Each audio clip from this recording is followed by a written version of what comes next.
9 Habits to Overcome Failure. You make a mistake, suffer a setback, or just fail. It's not enjoyable, but you can't escape it unless you don't do anything at all.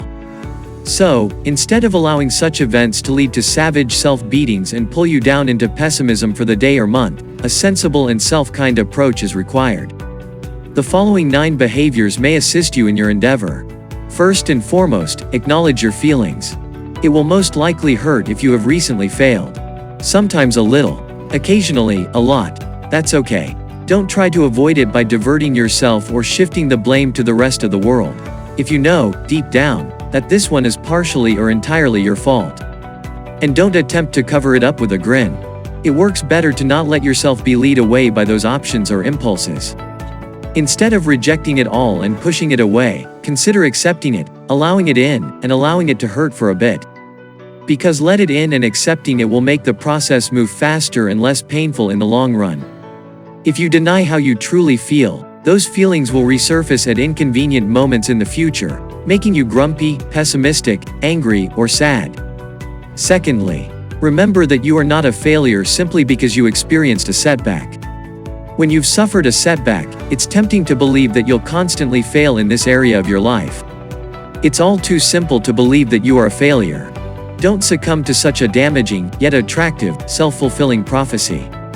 Instead, remind yourself of the following. Just because you failed today or yesterday doesn't indicate you'll fail again tomorrow. The fact is that if you keep going forward, if you take action and keep learning, and it does not define you as a failure, this will not persist for the rest of your life, except if you decide to create that label in your own head. Seeing what is terrible as a passing phase rather than something permanent is vital for maintaining a positive attitude and moving on in life. Thirdly, make the best of the circumstance and learn from it.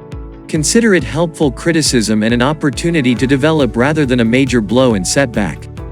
The easiest and most effective method to accomplish this is to ask yourself better questions, instead of the common ones that send you off into a negative spiral.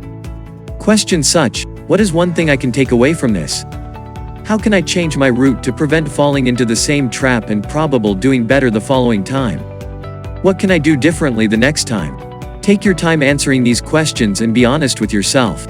There is no urgency, and while some responses may appear immediately, others may take an hour, day, or even a week to appear. The crucial thing is to begin thinking about the problem from this angle and to be productive rather than being mired in denial, negativity, and indifference. Fourth, remind yourself that anybody who aspires to achieve worthwhile things in life will fail. We frequently only hear about people's triumphs. However, the road to such milestones is often fraught with difficulties. The tale of someone's accomplishment may appear simply bright and fast-paced in what we see in the media or in our imaginations. However, the truth, and the most effective method to deal with failures, is more typically like this comment from Michael Jordan. I've missed more than 9,000 shots in my career. I've lost almost 300 games. 26 times, I've been trusted to take the game-winning shot and missed. I've failed over and over and over again in my life. And that is why I succeed. Fifth, let it out into the light. Another effective strategy to deal with the emotional impact and ideas that accompany defeat is to not keep them all locked up inside. However, you should bring it to light by discussing it with someone close to you. By venting about it while the other person simply listens, you may sort things out for yourself, help yourself accept what happened rather than pushing it away, and relieve inner strain. By talking about the topic, you can see it from a different angle and through the eyes of someone else. This person can help you re-ground yourself in reality, support you, and maybe even discover a route ahead. Sixth, find inspiration and encouragement in your surroundings. A talk with someone close to you might be quite beneficial. Another thing you can do is learn from others who have already gone where you wish to go. Read about how they dealt with failures and low periods before or during their achievement in books, websites, or online forums. Alternatively, you may just draw into someone else's passion or inspiration by listening to a podcast or audiobook for 30-60 minutes. This may not be directly related to your present difficulty, but it might help you adjust your mood and thinking back toward positivity.